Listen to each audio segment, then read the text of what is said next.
YAI Karabo Koro NUMIT Longai Koro Sida Salai Haiba Lain Luka Lili Tinana Lainaniba Yawa POKPANA Riba Leipakpokpa Luna Pamasida Tindana Lainaniba Hawaii asam bang mirela thoiba Palema panto upagi mapari mamung madu masusin ko sumayam ko ng punda kasukan detrapa wala po ay na salay ko ni mahutsin na leipakpokpa yawa po hanat na dagi nateba ko lan ko na leipakpokpa di Kuyum lai pangkut na banya, so itu kaya nak kiramu ayat na, bahkan do teradu kaya di sini kunci. Masih niat memangda paling gimana, kau sana do wahai dana, waktu Opam boy, mayanda lepak nyam mangga kat segado riba jawawa wali saya masitu. Hane ke maka zakar kore. Hane taibang mesin karibo haidana. Apa? Mesin na bisi yata oiba yata tauba. Yada ba mesin na karibo. Una tayo o di ba talaga di mi at ugi kunsida sapat yata ba adum haida na tayo ba mana na karamba mi do karamba mapokpakpa karamba mi na karamba SINTHA PAIBA ka sana ye haibu siya ko na tira ko matanda mi do masakhang da biyate mi do masakhang na ko na bata maki kukunumit ko madugi laya do na wano matanda laya duna kuyum laya duna numit aduda kalimat hogdan pige mi duda kalimat ikmaya hatuge haibudo ikoi kamundo nahan matang nene gibada nomai jing pokpagi nene tere into kaba pokpagaw nene tere leipakpokpagi nasi nyamda yawa kau dengdege leipakpokpa haiba numit asidi lan maru jamba mamam leipa koro numit ko malen leilen hanbi bu leipak haina mayam kane taibangi atat mayam leili ko mayam king ko mayam de malen leipak de upaga Malay playkat asida liat na ikoy na masida kung hamakta na ikoy na kaya gumatawag ang mata o bayan masibu makung leibak tao ko makung leibak tao aba matanda da masada manil horok kani lain horok kani palay kogan pangat kani Marmaduna, ay palay ko na magsiya, malay na isang na rin. Aduna, leipak jadi open. Ano ba SINTHA kaya so? Amalure, amatkopa, amalure, amatkopa, malay leipak sila. Layo ay pwede punin open. Marmaduna malim leipak asidi lei karam lei apa kalau lei sa apa leipak asidi gitu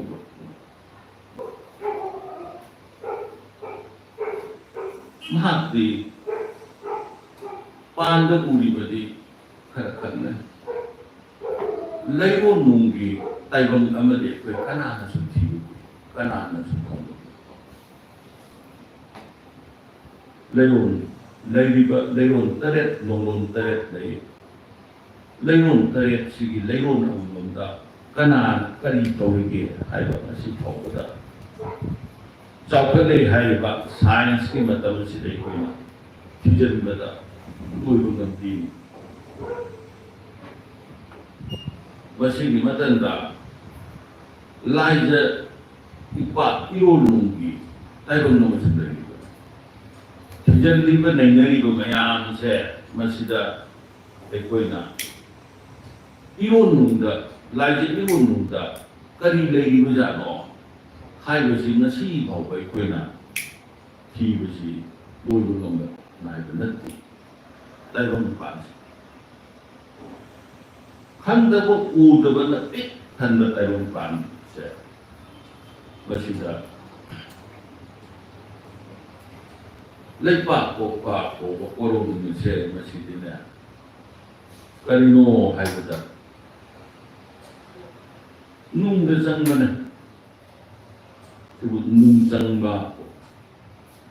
parai li tanana marana leipakpokpa ko korong ni ti lain lonca kanto ipana ku leipakpokpa mi da PAIBA matik mayai su lain lonca kanto ipana ku marana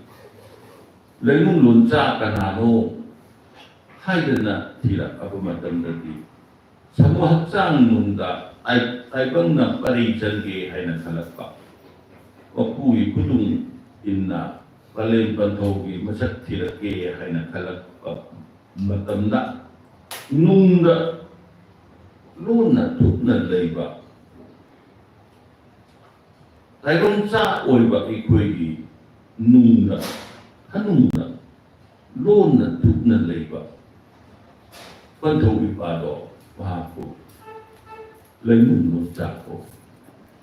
luna thukna leiba cha haibagi taibang cha ikoigi samang sang masi pundi pukul da kaido bana marmaduna pari sangba matamda nungdagi pantau ipa maga dili samnara aga taibang na mapu magi manata natragana palem pantau kata yauna nabagi lili samnara pasa lainung lonca pantau ipana khaujan pibiragadi ngamme haina khana madi aron bane athupana masigi machatse leipakpokpa numita pokpa mida tai masanadi thoide haina khanba pandagi mine yengakpadadi yanna thoiba mita oina uba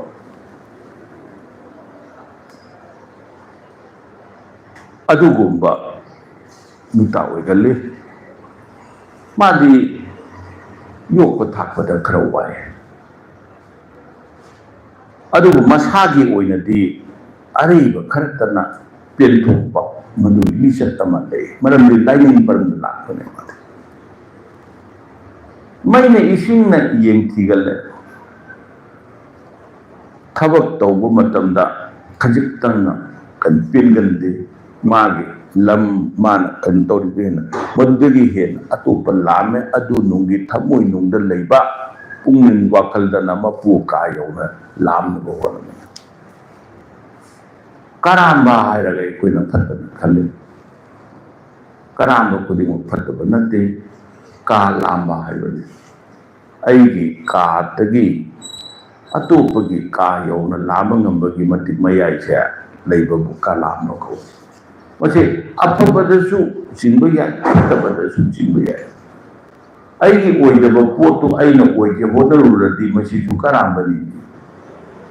aduga taibang aigi damakta tama aba ai itik ingamdo madudagi mapu ka yona lamakpa sisu kalamba matalab पोट खुदिमकी अफब फटबा merit demerit अनिमक लैये फने येंगे फन उबा फटने येंगे फटने उबा पॉजिटिव नेगेटिव थिंकिंग अनिमक लैबदुगी मसक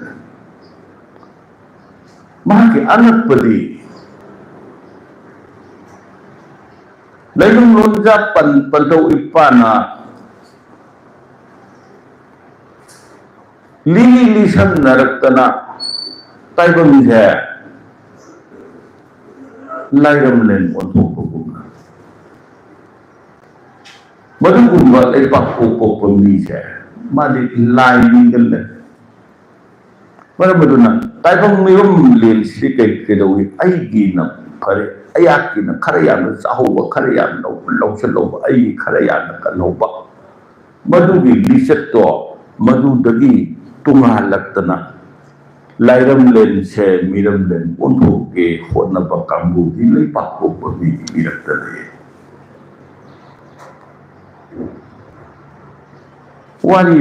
वारी वाताई सानबा तोरोट खोंदानबददी चिनफेन यामन फै नांगप खोलप ताबदा दुंसिबा थोय अदो असिगुम्बा लेपakpokpa मी सिंसे अदु नतबा मखोय मासा नतबा तोपददी यवा मकालान कया नंगलदे नक्सनरगा वारी सानरगदी याम नांगो अदुगा तोपरसो तोपसु चक तौदना पंगांदा नांगो ओइरबरा हाइबु अदुदी नते लिकना नांगले तुंगमांग गेंगले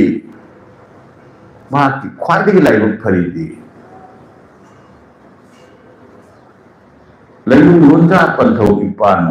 पुरपनिना लैनुम लोंजा पंथौ इपान पुरप महाक्ति सयोल तरे पुरिबा खुयुम लाइ साबी मागी सानबीबम थोपा कवम थोपा मागी कोरो नुमितु पुबा खुयुम लाइदो अदुन सानबीबगी मथक्ता लेपakpokpa सिदी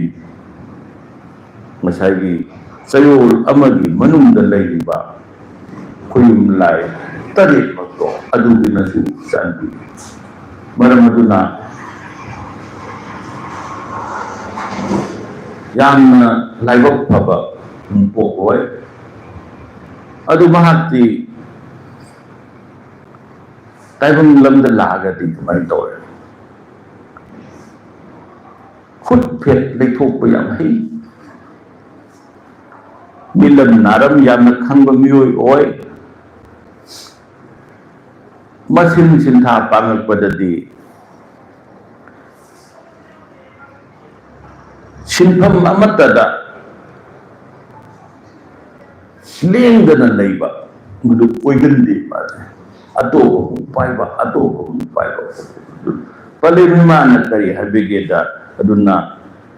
तरेंग योटकुम ngahakta लेंगदना लेगंदे उरु लेगदना लैबा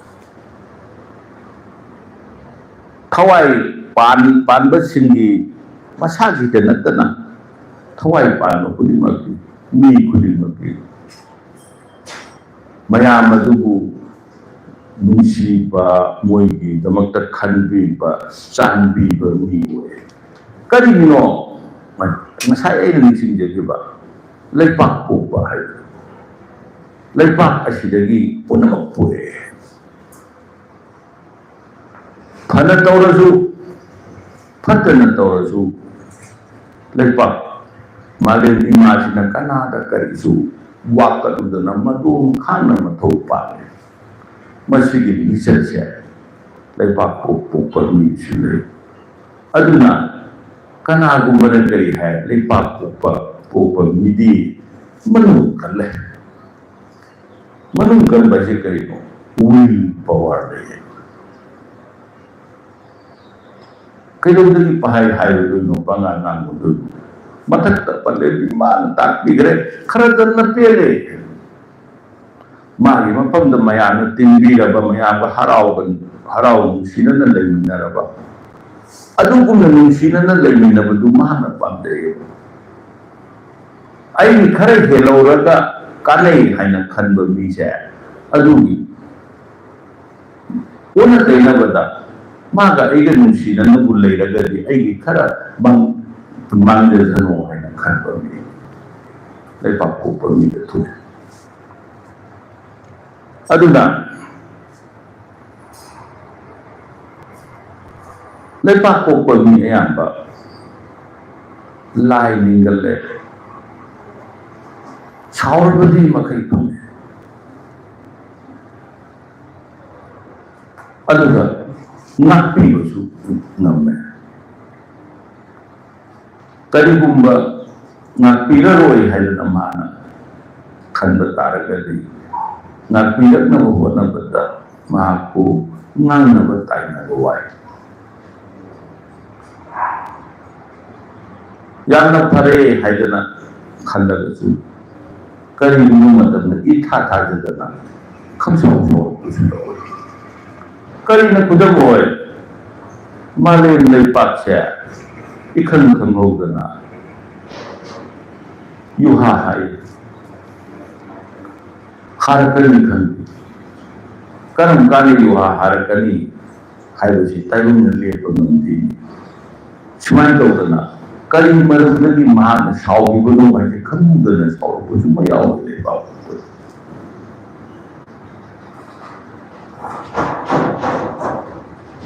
Orang mungna kaiba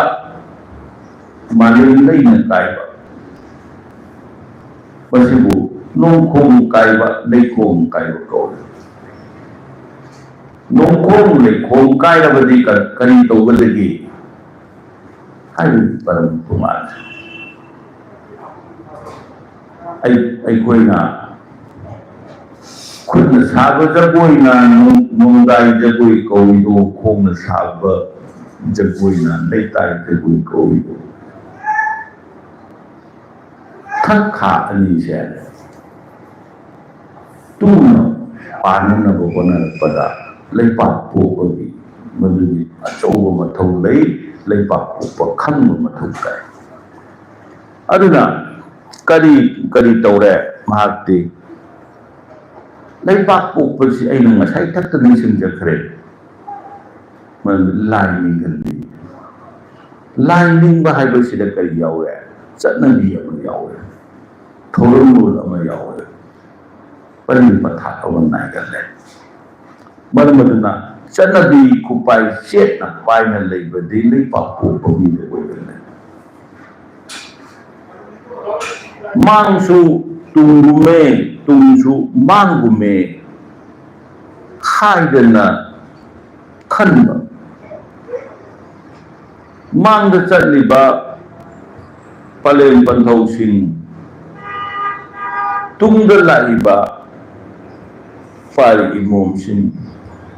animakki lisamna phamse kadai do koige leipak pokpa ai koba mayai do oi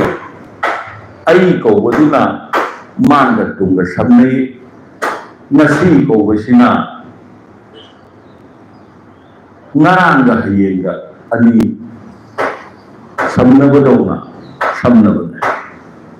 masidagi amu palemimana takpibada kari haire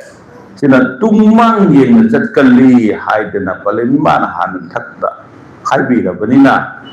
punsi lambida chaisu watkandi mi kananaba tawradi mari kanamnaba karigumba matanda haide hekta thoi migi kananaba punsi chupa tawratarabadi madu kaidore haiba matamda ai kanaramdai su mi laudati sina ai chainga chaisu ai chainga chaisu do walan loi haidi aina migi ju chainga chaisu budai maramdi palen patong kai hairani ikut lan thoga mi ikut lan thopane aina karimta tawroi ꯃꯤꯅ ꯗ ꯁꯨꯝ ꯇꯧꯔꯣ ꯍꯥꯏꯕꯗꯤ ꯌꯥꯔꯣꯏ ꯑꯗꯨꯅ ꯀꯃꯥꯏꯅ ꯇꯧꯒꯗꯒꯦꯗ ꯄꯨꯟꯁꯤ ꯂꯝꯕꯤꯗ ꯆꯩꯁꯨ ꯋꯥꯠꯍꯜꯂꯣꯏ ꯍꯥꯏꯔꯒꯗꯤ ꯆꯩꯉꯥꯛ ꯆꯩꯁꯨꯗꯣ ꯑꯩꯅ ꯑꯗꯨꯝ ꯇꯥꯏ ꯃꯔꯝ ꯑꯗꯨꯅ ꯂꯩꯄꯥꯛ ꯄꯣꯛꯄ ꯃꯤꯗꯤ ꯃꯄꯤ ꯃꯄꯥꯎ ꯁꯥꯒꯠꯂꯦ ꯃꯆꯥ ꯃꯅꯥꯎ ꯀꯣꯟꯕ ꯃꯥꯅ ꯈ꯭ꯋꯥꯏꯗꯒꯤ ꯑꯍꯟ ꯑꯣꯏꯅꯤ ꯍꯥꯏꯕꯒꯤ ꯋꯥ ꯅꯠꯇꯦꯀꯣ ꯑꯍꯟ ꯂꯤꯆꯠ ꯆꯠꯂꯦ ꯍꯥꯏꯕꯅꯤ ꯄꯂꯦꯝ ꯄꯟꯊꯧ ꯂꯤꯆꯠ ꯆꯠꯂꯦ ꯀꯣꯟꯁꯟꯒꯜꯂꯦ ꯆꯦꯡꯗ ꯆꯦꯡꯃꯤꯠ ꯊꯥꯡꯕꯒꯨꯝ ꯆꯌꯦꯠꯅꯕꯗꯤ ꯀꯔꯤꯒꯨꯝꯕꯗ ꯃꯔꯛ ꯃꯔꯛꯇ ꯊꯣꯛꯑꯦ ꯃꯤꯌꯥꯝꯒꯤ ꯃꯥꯡꯑꯣꯏꯅꯩꯌꯦ ꯑꯩꯒꯤ ꯇꯨꯡꯑꯣꯏꯅꯩꯌꯦ ꯌꯥꯋꯥ ꯃꯄꯥꯎ ꯈꯣꯜꯗꯤ ꯇꯥꯏꯕꯪꯅ ꯇꯥꯅꯤꯡꯉꯦ ꯆꯦꯛꯂꯥ ꯅꯣꯡꯏꯟꯒꯨꯝꯅ ꯑꯈꯟꯅꯩꯌꯦ ꯄꯂꯦꯝ ꯏꯃꯥꯅ ꯍꯥꯏꯔꯤꯕꯗꯣ ꯃꯗꯨꯅ ꯊꯕꯛ ꯑꯃ ꯊꯧꯔꯥꯡ ꯇꯧꯔꯛꯄꯗ ꯈꯣꯡꯐꯝ ꯆꯦꯠꯀꯜꯂꯦ ꯋꯥꯍꯩꯅ ꯋꯥꯍꯩꯕꯨ ꯄꯨꯜꯂꯦ ꯃꯔꯝ ꯑꯗꯨꯅ ꯉꯥꯡꯊꯣꯛꯄ ꯈꯤꯕ ꯋꯥ ꯉꯥꯛꯅꯕ ꯂꯩꯄꯥꯛ ꯄꯣꯛꯄ ꯅꯨꯃꯤꯠꯇ ꯄꯣꯛꯄ ꯃꯤꯗꯤ ꯀꯟꯅ ꯍꯣꯠꯅꯩ ꯃꯥꯅ ꯈꯟꯕꯗꯤ ꯈꯣꯡꯁꯨ ꯈꯨꯠ ꯀꯨꯝꯃꯦ ꯈꯨꯠꯁꯨ ꯈꯣꯡ ꯀꯨꯝꯃꯦ ꯍꯥꯏꯅ ꯈꯟꯕ ꯃꯔꯝ ꯑꯗꯨꯅ ꯃꯁꯤꯡ ꯁꯤꯟꯊꯥ ꯄꯥꯏꯔꯛꯄ ꯃꯇꯝꯗ ꯍꯥꯏꯔꯤꯕꯁꯤꯒꯤ ꯃꯔꯤ ꯃꯤꯆꯠꯇꯣ ꯌꯦꯡꯉꯀꯥꯟꯗ ꯃꯍꯥꯛꯇꯤ ꯀꯔꯤ ꯇꯧꯕ ꯀꯃꯥꯏꯅ ꯇꯧꯕ ꯍꯥꯏꯕꯗꯨ ꯈꯜꯂꯀꯥꯟꯗ ꯇꯧꯔꯛꯀꯗꯣꯔꯤꯅꯤꯅ ꯃꯆꯠꯁꯦ ꯌꯦꯡꯉꯀꯥꯟꯗ ꯃꯥꯒꯤ ꯁꯤꯟꯊꯥꯁꯦ ꯄꯥꯏꯕꯗꯁꯨ ꯑꯗꯨꯅ ꯍꯦꯛꯇ ꯑꯩꯈꯣꯏꯅ ꯄꯥꯏꯅꯤꯡꯉꯤ ꯍꯥꯏꯗꯅ ꯁꯤꯟꯊꯥ ꯑꯃ ꯍꯦꯛꯇ ꯄꯥꯏꯁꯟꯕ ꯌꯥꯗꯕ ꯃꯊꯪꯗ ꯌꯨꯝꯁꯀꯩꯁ ꯂꯧꯈꯠꯆꯒꯦ ꯌꯨꯝꯁꯀꯩꯁ ꯄꯣꯛꯄ ꯃꯤꯗꯤ ꯏꯪꯕ ꯇꯞꯄ amadi asang aman lobuk lamhang singgol saiko nung haikol laikol umang wamang ujek waya makal haipal laipal simbung uyel cingsobi usobi nuksay kolom hairang lairang gi marol ujek waya gi warol pung sumba sairol laikai lina POKPANA samu konggol kunam thaba konggol liklam siamba samu masa lepa laihing nunghin naba tarang mapau wapi hanba nupa su nupi gumna thot noba nupi su nupa gumna kan thoba chayol mari matta lingai pau thaba chayol mari mak chayol lamagi panungda leiba poro mari matta linang pau thaba madu gumba misat oe maram aduna ai koina ꯊꯕꯛ ꯇꯧꯔꯛꯄ ꯃꯇꯝꯗ ꯍꯥꯏꯔꯤꯕꯁꯤꯡꯁꯦ ꯃꯥꯗꯤ ꯃꯄꯨꯡꯅꯤꯡ ꯏꯪ ꯇꯞꯄꯤ ꯀꯔꯤꯒꯤꯅꯣ ꯃꯁꯤ ꯂꯥꯛꯏꯁꯦ ꯍꯥꯏꯔꯒꯗꯤ ꯑꯩꯈꯣꯏꯅ ꯌꯨꯝꯁꯀꯩꯁ ꯀꯅꯥꯅ ꯄꯨꯕꯒꯦ ꯌꯨꯝꯁꯀꯩꯁ ꯄꯨꯕ ꯄꯟꯊꯧ ꯏꯄꯥꯗꯤ ꯁꯂꯥꯏꯂꯦꯟ ꯁꯤꯗꯕ ꯁꯂꯥꯏꯂꯦꯟ ꯁꯤꯗꯕ ꯏꯄꯥꯅ yumsakeisa purpada kari matau pane salai lendi santo pada len oiba mungun dari lausan banata mungun dari santo pada oiba adu dari len taibang mapuna kanada di su kari gumamta laudi hairang ama sage lairang ama jinge taibang kanada nide ai koi na pam de bagi pam nong kat paka mana kanada di bhai ma ki di mayek thokna masak thokna leiriba potsing leihanba makal gi anau pot mayam puthokpa maduda matik mayai hapa madugi mathau du kanano salai le khoyum mangam pangbadi khoyum mathau pangbadi kanano salai le babi masagi masa oi masigi lichat se yumsakeisa pokpada yawini magi ni haibda timbang kana sumoi madi mathan da lepchagadabani mathan taibam panba mapugi mateng kanana pange kana supam magi mangondagi puthokpa mangondagi thangdokpa mangondagi matik mayai hapa aduneba aduna yumsakeisa pokpa migi ju mana migi mating namada ya makat makhara tawakani magi mating pambinabadi karigi madu puriba panthau ipagi machatto mamonda ta adugu madi sema saba kari kara yam ingba tappa asang aman yawa wari lisana ba yamna pamba haikol lekol sema umang wamang usek waya mayam sinusiba kari gilo usek waya haikol lekol hairang lairang gamai karena nungsibono wari yamaka haiga leiga maga wari sana mudo pawi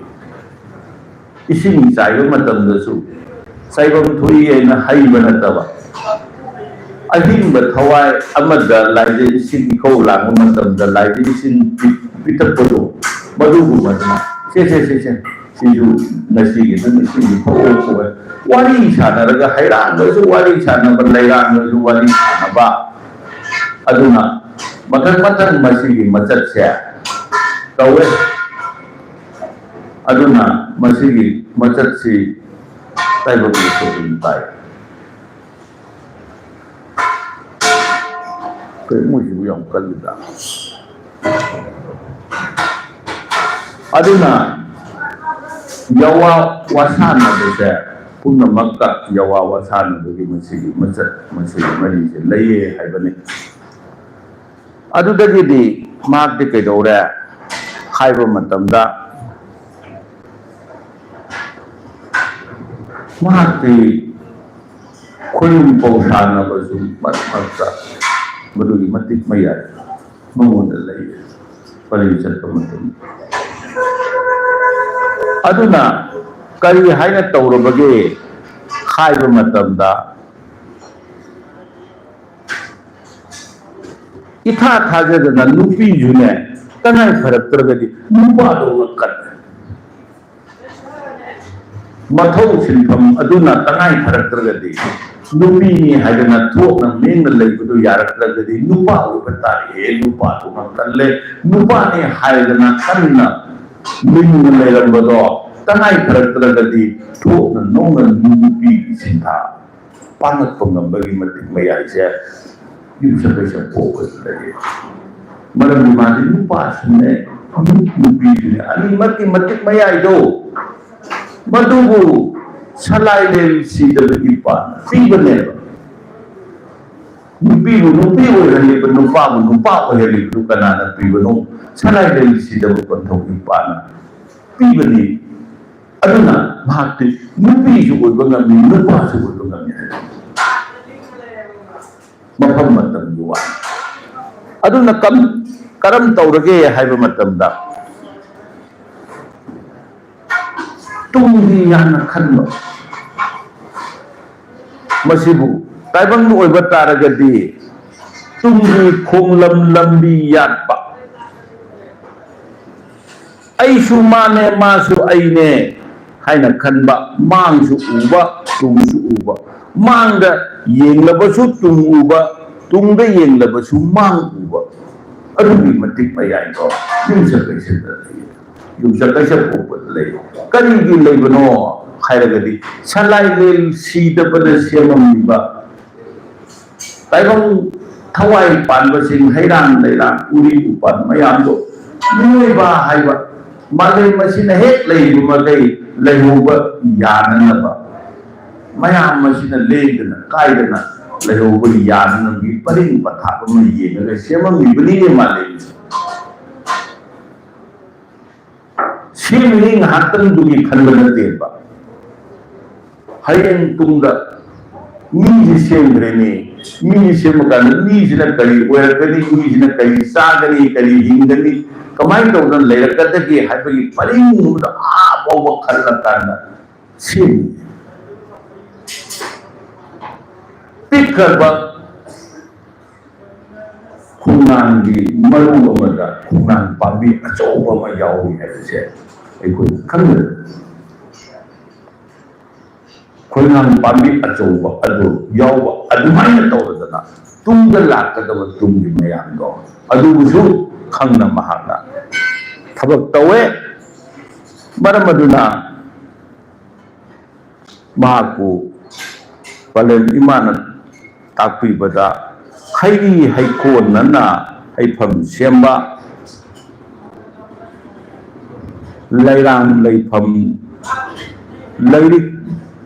lainaiba yawa wahaina tenkat haiba samu khut lokta taibang mi khonba aisu nangne masu aini nang aina mokoi mayam se masibu oiribani maram aduna ne aikoi kaidogadagi haiba matamda taibang mikon bagi yawa wahai se mugunda dagi mi thema hai mi nusina bahai bahai sanna hairabada aikoi gi marakki pau uthok pusin tawbase masigi amasu kaidanaba amasu kaidanabagi masigi disabnabagi thoramse yumsakeisa kokpana oigale aduna yumsakeisa kokpani di laik lasu haiba kutumna kubam haba mahakna hek hiliba makaide sa hiludabita machinja kwatanaba honaba kadaidagino adum lakpa adum tawba ngamnanaba kadaidagino adum thokpa luribadi mangondadi miyamgi hangfam oiba manadi miyamda hangfam leitawabita aduna kaidore haiba matamda namu pung oibusingse mangondadi hairang su marol lolle lairang su yawa mapau tamme chekla na taibang londin neye taibang sa pumnamakka yawa mapau phau neye thawai gi marol di kamoina khang unbigi mapau su miluna pau tam wangangi nusi adugu mahaku khangi bagi wala adugu damakta mahaki thawai gi marol de mana kari pal mana thamoi su obrane mana kailo robane haibodo machinadi hairoi yena kanda ai thamoi magu masak khangadabane adugu kari kauge haimatamda thawai gi marol bu thamoi khandi sumai tawdana unbi gi mapausu unbi pungning gi mapausu kanana khange mitlu na pauda me hai unbi pungning gi mapau milu na pandamba haibadi karino haiba matamda ꯑꯩꯈꯣꯏꯅ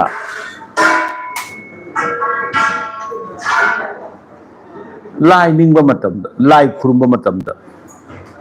ꯄꯂꯦꯝ ꯏꯃꯥꯅ ꯊꯛꯇ ꯇꯥꯛꯄꯤ ꯅꯄꯟ ꯄꯂꯦꯝ ꯄꯟꯊꯧꯕꯨ ꯈꯨꯔꯨꯝꯖꯒꯦ ꯍꯥꯏꯔꯕꯗꯤ ꯀꯩꯗꯧꯕꯗꯒꯤ ꯍꯩꯔꯥꯡ ꯂꯩꯔꯥꯡ ꯀꯠꯂꯣ ꯂꯩꯔꯥꯡꯁꯨ ꯂꯩꯈꯣꯛ ꯄꯥꯟꯗꯕ ꯂꯩ ꯀꯠꯂꯣ ꯍꯩꯔꯥꯡꯁꯨ ꯍꯩꯈꯣꯛ ꯄꯥꯟꯗꯕ ꯍꯩ ꯀꯠꯂꯣ ꯂꯩꯈꯣꯛ ꯄꯥꯟꯗꯕ ꯂꯩ ꯍꯥꯏꯗꯤ ꯀꯔꯤꯅꯣ ꯂꯩꯌꯦꯡꯅꯦ ꯍꯩꯈꯣꯛ ꯄꯥꯟꯗꯕ ꯍꯩ ꯍꯥꯏꯗꯤ ꯀꯩꯅꯣ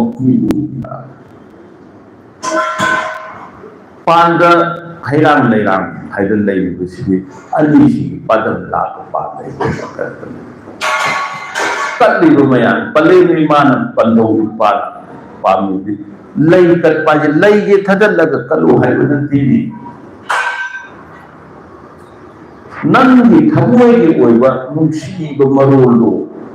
ꯄꯨꯛꯅꯤꯡꯒꯤ ꯑꯣꯏꯕ ꯅꯨꯡꯁꯤꯕ ꯃꯔꯣꯜꯗꯣ ꯅꯪꯒꯤ ꯂꯩꯌꯦꯡꯁꯤꯅ ꯈꯜꯂꯒ ꯍꯥꯏꯔꯣ ꯑꯗꯨꯅ ꯄꯂꯦꯝ ꯏꯃꯥꯅ ꯇꯥꯛꯄꯤꯕꯗꯤ ꯆꯤꯟꯐꯥ ꯂꯥꯏꯔꯣꯟ ꯀꯥꯟꯅꯔꯣꯏꯌꯦ ꯊꯃꯣꯏ ꯌꯥꯎꯕꯤ ꯑꯅꯤ ꯑꯃ ꯑꯅꯤ ꯃꯔꯤ ꯍꯥꯏꯅ ꯑꯩꯈꯣꯏꯒꯤ ꯁꯨꯝꯂꯥꯛ ꯊꯤꯔꯒ ꯃꯤ ꯄꯤꯇꯤ ꯇꯥꯔꯨ ꯌꯥꯔꯣꯏ ꯅꯣꯡꯃꯥꯏꯖꯤꯡ ꯅꯤꯡꯊꯧꯀꯥꯕ ꯂꯩꯄꯥꯛꯄꯣꯛꯄ ꯍꯥꯏꯅ ꯊꯤꯔꯒꯅꯦ ꯇꯞꯅ ꯊꯤꯔꯁꯨ ꯀꯟꯅ ꯊꯤꯔꯁꯨ ꯃꯤ ꯄꯤ ꯇꯥꯔꯨ ꯌꯥꯔꯣꯏ ꯁꯖꯤꯕꯨ ꯀꯥꯂꯦꯟ ꯊꯤꯔꯁꯨ ꯌꯥꯔꯣꯏ ꯃꯤꯠꯇꯒꯤ ꯄꯤ ꯇꯥꯔꯛꯀꯗꯣꯏꯗꯤ ꯑꯩꯒꯤ ꯑꯣꯏꯕ ꯊꯃꯣꯏꯒꯤ ꯑꯣꯏꯕ ꯋꯥꯗꯣ ꯉꯥꯡꯕ ꯃꯇꯝꯗ ꯑꯩꯒꯤ ꯃꯤꯠꯇꯒꯤ ꯄꯤ ꯇꯥꯔꯛꯀꯗꯣꯏ ꯑꯩꯅ ꯈꯟꯖꯕ ꯑꯩꯒꯤ ꯊꯃꯣꯏꯒꯤ ꯑꯣꯏꯕ ꯋꯥꯗꯨꯕꯨ ꯑꯏꯕ ꯂꯥꯏꯔꯤꯛꯇꯒꯤ ꯂꯧꯔꯒ ꯆꯤꯟꯐꯥ ꯄꯨꯔꯒ ꯊꯤꯔꯛꯀꯗ꯭ꯔꯥ ꯑꯩꯒꯤ ꯊꯃꯣꯏꯒꯤ ꯋꯥꯗꯤ ꯑꯩꯅ ꯉꯥꯡꯀꯥꯟꯗ ꯊꯣꯛꯂꯛꯀꯅꯤ ꯃꯔꯝ ꯑꯗꯨꯅ ꯄꯂꯦꯝ ꯏꯃꯥꯅ ꯇꯥꯛꯄꯤꯕꯁꯦ ꯊꯋꯥꯏꯒꯤ ꯃꯔꯣꯜꯗꯤ ꯑꯩꯒꯤ ꯊꯋꯥꯏ ꯁꯣꯛꯄ ꯊꯋꯥꯏ ꯁꯣꯛꯅ ꯉꯥꯡꯕ ꯊꯋꯥꯏ ꯁꯣꯛꯅ ꯄꯂꯦꯝ ꯏꯃꯥꯅ ꯄꯥꯎꯗꯝꯕ ꯊꯋꯥꯏ ꯁꯣꯛꯅ ꯄꯂꯦꯝ ꯏꯃꯥꯅ ꯍꯥꯏꯖꯕ ꯃꯇꯝꯗ ꯄꯂꯦꯝ ꯏꯃꯥꯒꯤ ꯄꯟꯊꯧ ꯏꯄꯥꯒꯤ ꯊꯃꯣꯏꯗꯨꯅ ꯈꯪꯕꯤꯌꯦ ꯍꯥꯏꯕꯅꯦꯕ ꯃꯁꯤꯕꯨ ꯊꯋꯥꯏꯒꯤ ꯃꯔꯣꯜꯗꯤ ꯊꯃꯣꯏꯅ ꯈꯪꯉꯦ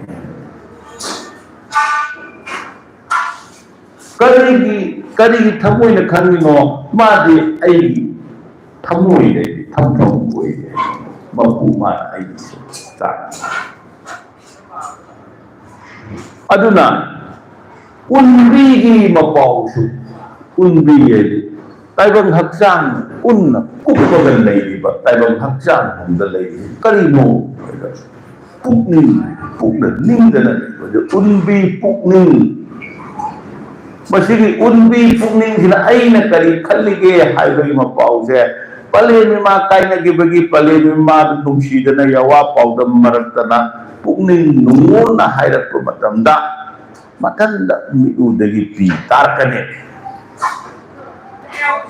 ꯃꯁꯤꯒꯤ ꯇꯥꯔꯛꯏꯕꯗꯨꯅꯤ ꯎꯟꯕꯤꯒꯤ ꯃꯄꯥꯎꯁꯨ ꯃꯤꯠꯎꯅ ꯄꯥꯎꯗꯝꯃꯦ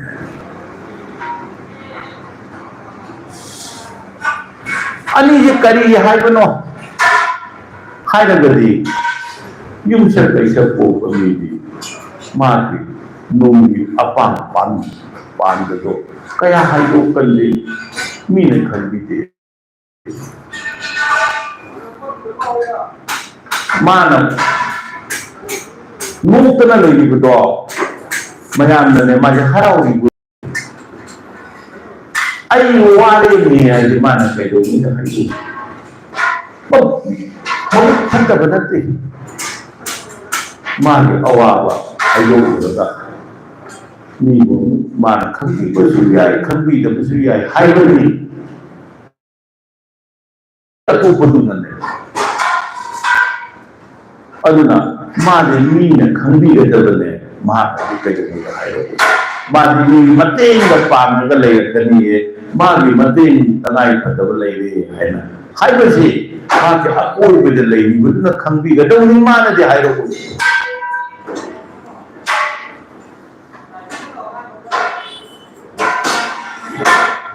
Pantau ipagi mitu dagi kari pirang tabu au bermana kalpatu paling mimani mitu dagi pirang karpa wajib tahayal tau mit tayo ma illa kaman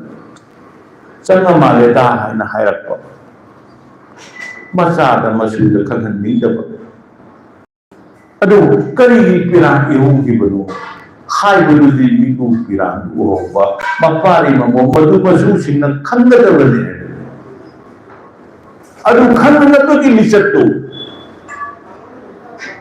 ai koi taiwan singna nei bata tuna yumsakeisa POKPA midi mari kana yesu madu mahang ai ware haidna makut thakatna makut khandana lawna tabani na bana tabani na kana su midi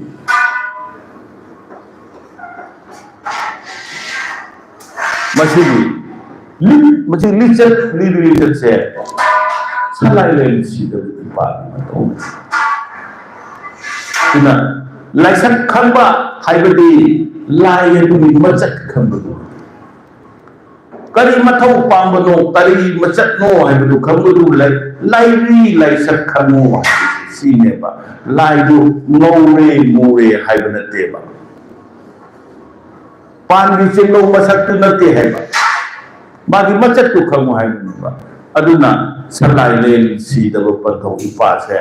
masina karino hairagadi kana da su hairam na kana da su phungdok na ma mathau matan pa adugi macet tu yumsakeisa POKPA mida taye maramdi yumsakeisa di salai len sidabi pa mahati SINTHA pantau oiba nasi lon da hairaga oja oiba yai takpi tambi ba yai saireng wareng iba lai yekpa mahusagi oiba mawongda koigi tungamba modern art haidana leiriba koigi abstract art kai tawbasi nata leidu leioina hayo na adum yeto madugumbagi fine art kilamda chanbadasu yai man doctor oiba tarasu veterinary ki doctor oiba sasan kari ka mi da hairagana anan layon bagi doctor oiba gumba adagidi urumba faurumba ugi wagi masigi macet kalino agriculture horticulture gi thabak toya marandi kari gino na hairagadi mahasi salai len si dabana ku koron gi belai POKPANina salai len si dabana ni kadore hai matamda koi hai lei uwa mahaushagi lei biji sengat paneba aduna mahaushagi macet se sengat panena mahaushagi du mari lei bose asimana suguda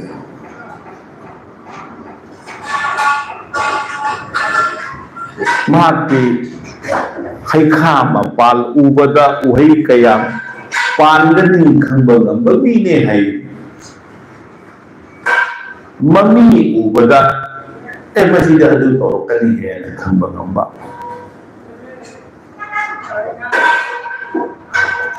chengum heglabasu kanglayen matta tharabasu taibam bipu thanma ngamba biyo ni man he thada bada tu he man he thada da mayam no ai ka loge ai so ka loge lo la ta de china taibam pungning suman tu na miyam gi pun pam oi na me ahal laman gi yawa ma pau maza masu da maroi manau sin da taibam marol da li du na taibam ꯁꯤꯕꯨ ꯇꯥꯍꯟꯕ ꯉꯝꯕꯒꯤ ꯃꯇꯤꯛ ꯃꯌꯥꯏ ꯌꯨꯝꯁꯀꯩꯁꯗ ꯂꯩ ꯑꯗꯨꯗꯨꯒꯤꯗꯃꯛꯇ ꯃꯍꯥꯛꯄꯨ ꯁꯤꯟꯇꯥꯛꯄ ꯑꯣꯏꯕ ꯌꯥꯅꯤ ꯍꯥꯏꯕꯅꯦ ꯋꯥꯔꯤ ꯂꯥꯏꯔꯤꯛ ꯇꯧꯕ ꯌꯥꯏ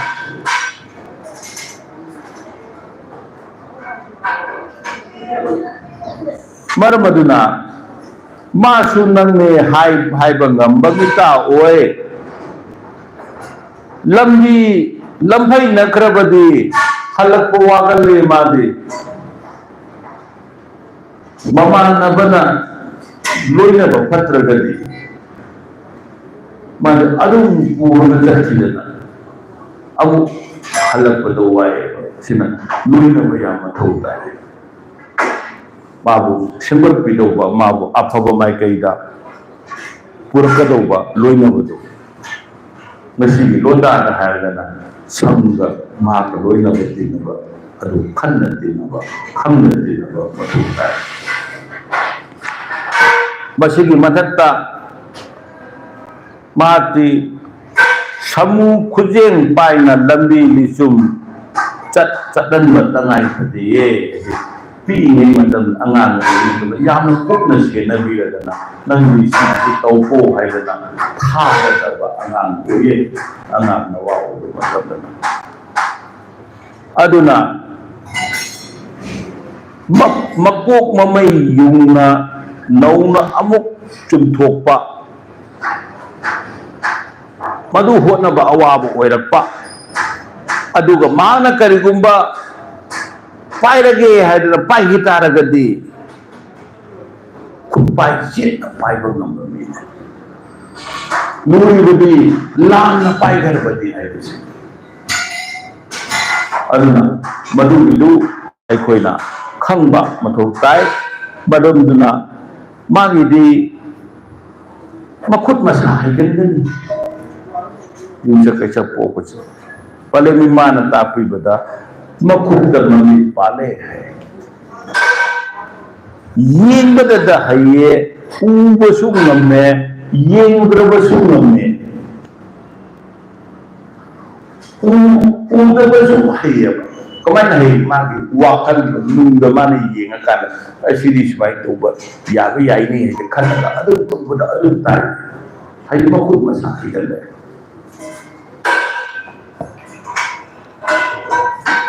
aduna ma ni di fataba natte aduna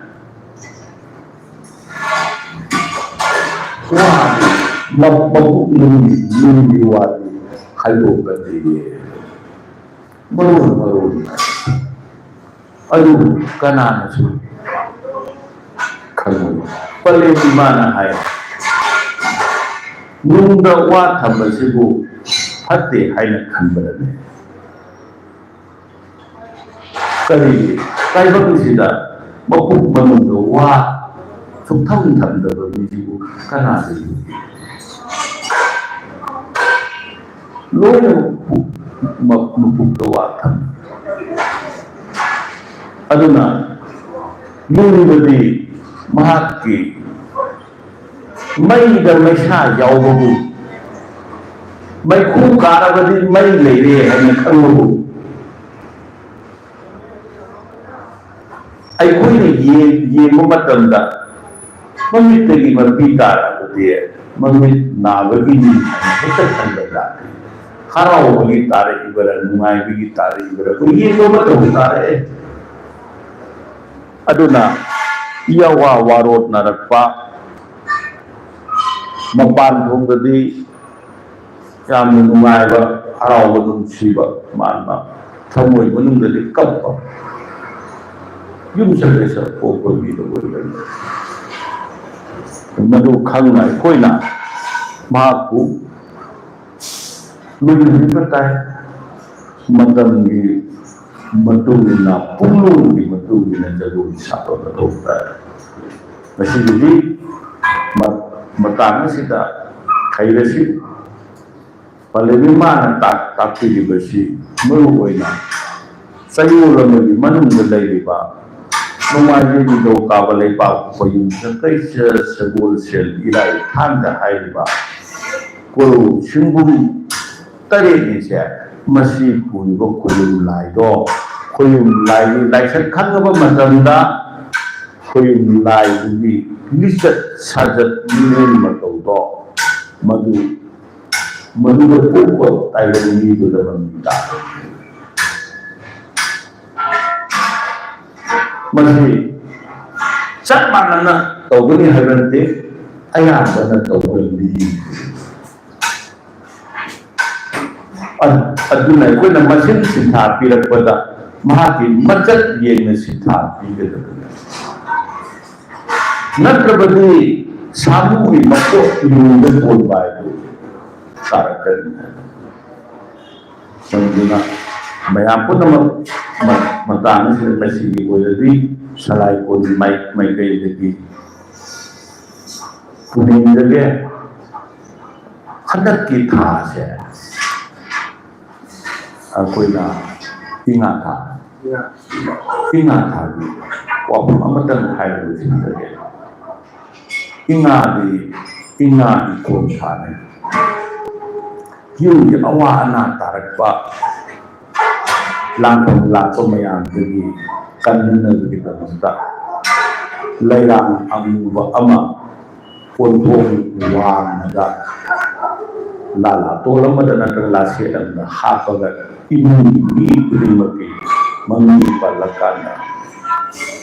handat ki laje ino tarak pasya masida aidi inu daleramba aidi sagaina aidi lajiba inu silu tunggu magdaleramba para amala puno mag dole manan ne putuli ko adana ko ba